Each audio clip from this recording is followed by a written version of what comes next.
Bonjour YouTube, bonjour les parents, bonjour toi qui passes par là. Je voulais en fait faire une vidéo sur le fait que maintenant ça fait exactement 4 mois aujourd'hui que Orlan nous a quittés, ou qu'en tout cas on a découvert qu'elle nous a quittés. Je voulais faire un petit peu le point sur tous les changements qui ont pu s'opérer pour moi et pour nous en général avec mon mari.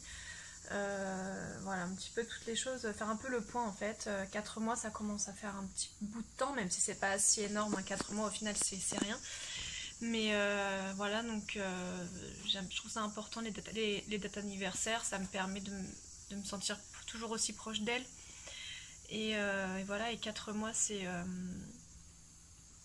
4 mois c'est... En fait c'est un peu, c'est un peu bizarre parce que j'ai l'impression que ça fait très longtemps qu'elle était dans mon ventre, que je la sentais bouger, peut-être que c'est mon cerveau qui veut se protéger, j'en sais rien. Et en même temps, 4 mois c'est rien, c'est même pas une demi-année, c'est rien.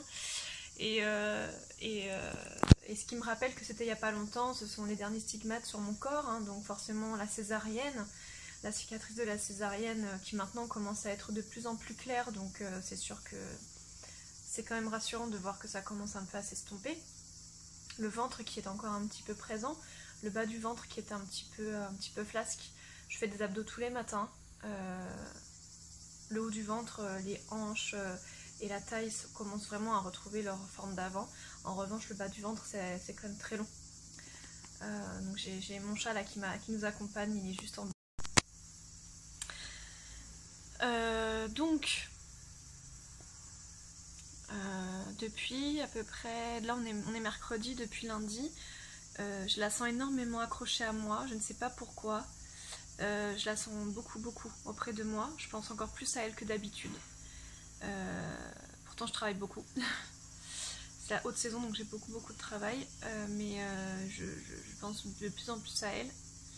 Et j'ai une pensée très omniprésente sur mais pourquoi elle n'est pas avec moi et pourquoi ce lien a dû se rompre en fait. Qu'est-ce qui... Ok, il y a le côté technique, c'est le cordon, c'est sûr, mais j'essaie de trouver des réponses, de comprendre, de chercher, Voilà, c'est plus fort que moi, je n'arrive pas à m'en empêcher. Alors, donc les changements qui se sont opérés, comme je vous ai dit, donc déjà c'est physiquement. Donc forcément mon corps reprend de plus en plus sa forme initiale. C'est quand même très long je trouve, hein, parce que forcément moi j'ai toujours fait attention j'ai toujours fait attention à mon poids, à ma ligne. Je suis quelqu'un qui déteste grossir, je ne supporte pas avoir du gras. J'ai toujours eu des jambes assez potelées, mais bon ça je m'y suis habituée. Mais alors le ventre et le reste du corps, ça m'était assez insupportable. Donc là du coup je vais voir une personne qui est maintenant quelqu'un que j'apprécie énormément, qui est en train de devenir une copine. Et en fait cette personne fait des soins drainants profonds, des massages drainants profonds. Donc elle va vraiment casser la cellulite, elle va vraiment aider à drainer au maximum. Et grâce à elle, j'ai pu retrouver mes jambes. J'ai perdu mes jambes de femme enceinte. J'avais des jambes quand même qui avaient beaucoup gonflé, surtout au niveau des chevilles. Moi j'avais toujours eu des chevilles fines, donc j'ai jamais eu de problème à ce niveau-là. J'ai toujours eu des mollets un peu épais, des cuisses aussi très épaisses parce que j'ai beaucoup de muscles. Donc ça c'est... Même elle quand elle me masse, elle me dit qu'elle a du mal parce que j'ai beaucoup de muscles, donc la pauvre elle a du mal à casser la cellulite et la rétention d'eau. Donc elle me fait beaucoup de bien et quand je sors de ses soins, mes jambes sont plus légères et je sens vraiment une différence quand j'enfile mes pantalons dès le lendemain des soins. C'est impressionnant. Du coup je sais que j'y vais pas pour rien et en plus ça me fait du bien que ce soit physiquement ou psychologiquement. Le fait de faire ça, le fait de prendre soin de moi, ça m'aide dans mon deuil par rapport à Orlan. Et je me sens mieux physiquement. C'est pas encore ça, hein, mais voilà, j'ai encore quand même pas mal de ventre. Le bas-ventre est quand même assez omniprésent. Vous voyez, les bras, ils ont bien repris leur forme, ils sont redevenus fins. Voilà, j'ai quand même retrouvé pas mal pas mal ma ligne, hein, surtout la taille, ça c'était assez impressionnant. Ma taille, ça y est, elle est revenue. Mais là, voilà, c'est vraiment plus... c'est vraiment plus voilà, le bas du ventre et, euh, et les hanches, voilà, qui sont un petit peu longues à partir, donc c'est un petit peu chiant. Sinon, à part ça, j'ai envie depuis quelques semaines de faire du rangement, de ranger un petit peu, enfin de changer un petit peu, pardon, les emplacements des meubles dans la chambre d'Orlan. J'ai envie d'avancer, j'ai envie de ne pas rester focalisée sur sa mort. Je veux continuer à penser à elle, mais je ne veux pas que sa mort soit omniprésente, parce que pour moi, c'est pas ça qu'il faut retenir. Pour moi, c'est vraiment elle que je dois retenir. Et puis le fait voilà, de laisser tout ce qui était... de laisser tout comme pendant ma grossesse dans sa chambre, voilà, ça laisse le côté négatif de sa mort et ça m'aide pas à évoluer à ce niveau-là. Et puis surtout si après on veut refaire un autre enfant plus tard, voilà, donc là j'y songe, j'aimerais le faire, mais par rapport à mon mari, je veux pas le frustrer, enfin je veux pas l'oppresser, du coup je préfère attendre un petit peu avant de lui en parler. Je veux vraiment que ça vienne de nous deux, peut-être même que c'est lui qui m'en parlera en premier. Mais voilà, pour l'instant, c'est vrai que je veux pas prendre la décision toute seule et je veux pas lui en parler. Si lui se sent pas prêt, il va mal le prendre, il va se sentir offusqué, il va mal le vivre et je veux pas qu'il le vive mal, donc je préfère attendre un petit peu. Voilà, ensuite, voilà, donc comme je vous disais, je la sens vraiment omniprésente. S'il y a un paradis ou s'il y a un endroit où les âmes vont, je ne sais pas, voilà, peut-être, mais en tout cas pour l'instant je la sens très présente à côté de moi, je la sens vraiment présente. Je vais aussi vous faire part de quelque chose d'assez d'assez intime, mais aussi d'un peu mystique et d'un peu que j'arrive pas trop à expliquer. Donc en fait un soir une amie est venue à la maison, on a mangé ensemble, on avait un petit peu bu parce que enfin, ça faisait longtemps qu'on s'était pas vu. Ça faisait du bien, donc on rigolait et tout ça, et puis à un moment donné elle me dit voilà j'aimerais bien voir Orlan. Donc je lui ai dit écoute, voilà les photos sont dans sa chambre, donc si tu veux on peut monter, et elle me dit oui pas de souci et tout ça. Donc on monte, je lui montre les photos, on pleure, on n'est pas bien, tout ça. Quelques secondes après j'ai mon chat qui rentre dans la chambre, suivi quelques secondes plus tard d'une grosse libellule bleue, une grosse libellule bleue. Il faut savoir que mon beau-père... quand il a vu Orlan, il a dit elle me fait penser à une petite libellule. Et moi, dans mon tatouage sur mon bras droit, j'ai une petite libellule tatouée. C'était pas prévu qu'elle soit sur le dessin, mais la tatoueuse me l'a rajoutée et j'aime beaucoup. Voilà, la petite libellule qui est juste là. Elle est toute petite, je sais pas si vous la voyez. Donc du coup je vois cette libellule et du coup je la trouve énorme. Et je me dis c'est quand même bizarre, hein. Elle est rentrée par la porte de la chambre et non pas par la fenêtre. Elle était vraiment énorme. Et je dis à mon ami, c'est bizarre, mon beau-père, enfin le grand-père d'Orlan, disait qu'Orlan ressemblait à une libellule. Et voilà, donc bon, après je m'arrête là, je me dis pas que c'est un truc mystique ou quoi, je me dis allez c'est bon, faut arrêter avec ça. Si ta fille avait voulu te faire un signe, si elle avait pu en tout cas te faire un signe et que tu l'avais vu, voilà, t'aurais tout fait pour t'en rendre compte, donc arrête de te faire tes films. Et puis en fait, donc je prends la libellule tout doucement entre mes deux mains pour essayer de la mettre dehors. Et en fait la libellule se pose sur ma main, mais vraiment elle se pose sur ma main. Donc moi sur le coup je reste un peu bête, je fais waouh, c'est marrant quand même. Et après je vais pour la reprendre pour essayer de la remettre dehors, et là elle se pose, parce que du coup j'avais le bras comme ça, et là elle se pose juste à côté de ma libellule. Donc une libellule à côté d'une libellule. Là je me dis bon, donc là je la reprends, elle repart, elle se remet sur l'avant de mon bras, sur l'épaule. Je me dis là quand même ça fait bizarre, donc je me dis bon, donc j'attends quelques secondes, puis je finis par la reprendre et j'arrive à la mettre dehors, je la prends tout doucement et je finis par la mettre dehors. Parce que voilà, je voulais pas qu'elle reste enfermée, je voulais pas qu'elle meure, je voulais la sauver. Et du coup je me suis sentie... ça m'a fait très bizarre cette sensation, j'avais vraiment l'impression que c'était Orlan qui soit m'envoyait ce signe, soit était avec la libellule, soit était la libellule, enfin c'était un petit peu étrange.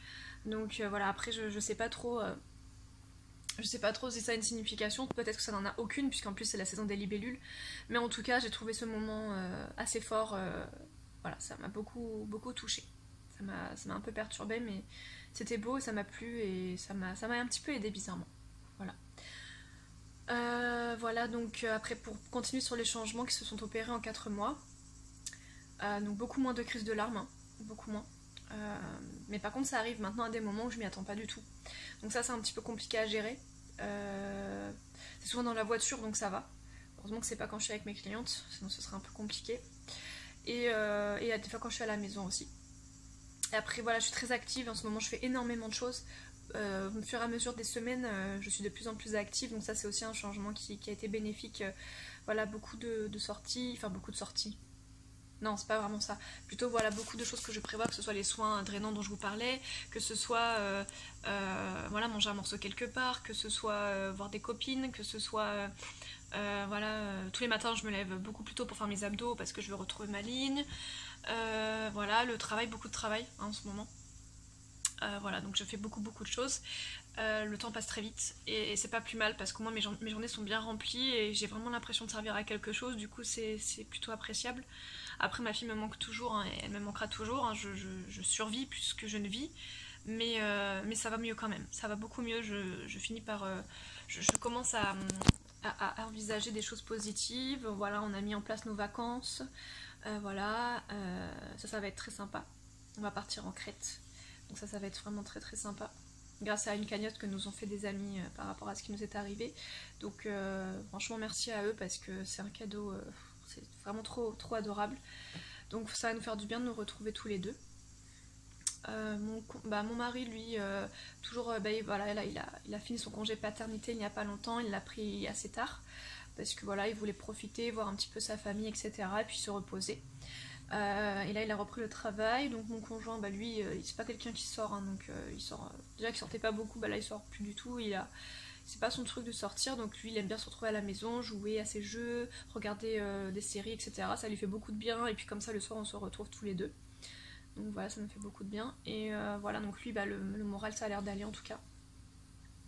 Voilà, de temps en temps on parle d'Orlan bien sûr mais en tout cas voilà on est bien tous les deux et je sens qu'il va plutôt bien, donc ça c'est plutôt appréciable aussi. Voilà et puis après à part ça voilà beaucoup de week-ends et de sorties de prévues, de vacances, je vais faire pas mal de choses avec mes amis, en fait je me dis que là je vais en profiter au maximum. 2019 ça va être l'année où normalement j'aurais dû avoir Orlan avec moi, et bien comme elle n'est pas là je vais tout faire pour profiter et puis pour ne pas me lamenter. Et du coup, je vais beaucoup sortir, beaucoup voyager. Et après, quand on aura l'aval pour refaire un enfant, et bien là, je me consacrerai à 100% à l'enfant et je ferai beaucoup moins de choses.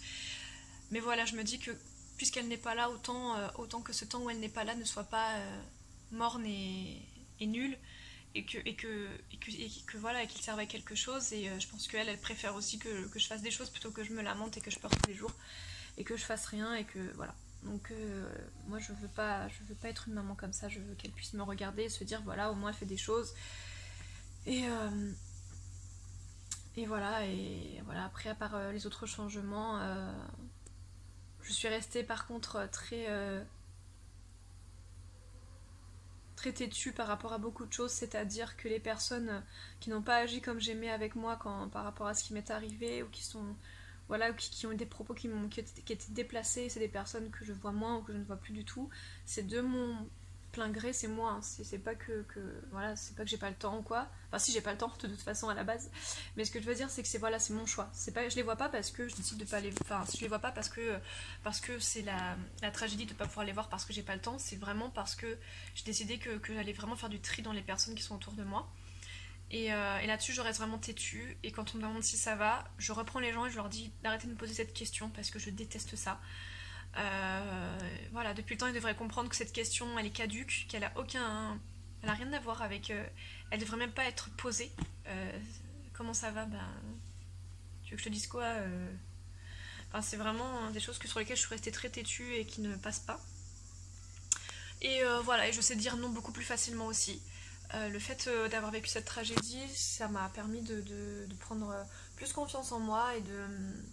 Sur le moment, j'avais perdu toute confiance en moi, maintenant j'ai pris confiance en moi et je me laisse beaucoup moins marcher dessus. Je sais que ça déplaît à certaines personnes, mais j'en ai rien à foutre. J'en ai marre d'être gentille tout le temps. Donc voilà, et voilà, donc j'essaie d'être le plus forte possible. Après voilà, l'absence d'Orlan est vraiment compliquée. Ça c'est très difficile de me dire que je pourrai jamais la rencontrer, qu'elle sera jamais à côté de moi. C'est chiant, c'est compliqué à gérer. Voilà. Je pense avoir fait le tour. Peut-être que je vous referai une petite vidéo pour vous dire les autres détails, voilà. Si vous aussi vous voulez me raconter des petites anecdotes de ce qui vous est arrivé, un peu bizarre ou un peu mystique, ou les changements qui se sont opérés au bout de 3, 4, 5, 6 mois, ça me fera plaisir, donc n'hésitez surtout pas en commentaire. Et puis voilà, et je vous fais des gros bisous et je vous dis à bientôt pour une nouvelle vidéo. Au revoir.